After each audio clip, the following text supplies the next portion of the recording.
मौगिया बनबै जल्दी से खाना जइबै धान रोपैले। डीजे सुमित सतीश रईमा, सुमित सतीश रईमा।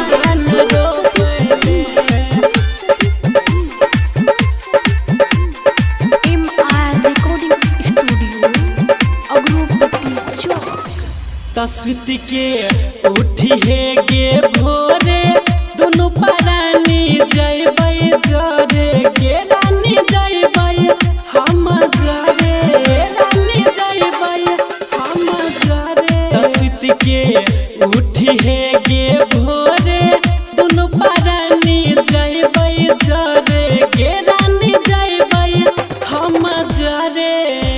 त घर में सुन नहीं अब गाना चल धान रोपैले गे मौगी बनबै जल्दी से खाना जइबै धान रोपैले। डीजे सुमित सतीश रईमा, सुमित सतीश रईमा, सुमित सतीश धान रोपैले जइबै धान रोपैले।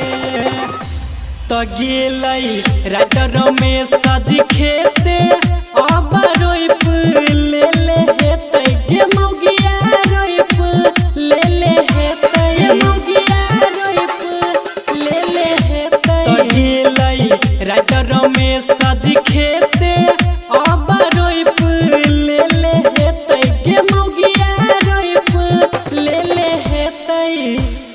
रामदेव मनीष के सुन गाना चल धान रोपैले गे मौगी बनबै जल्दी से खाना जइबै धान रोपैले।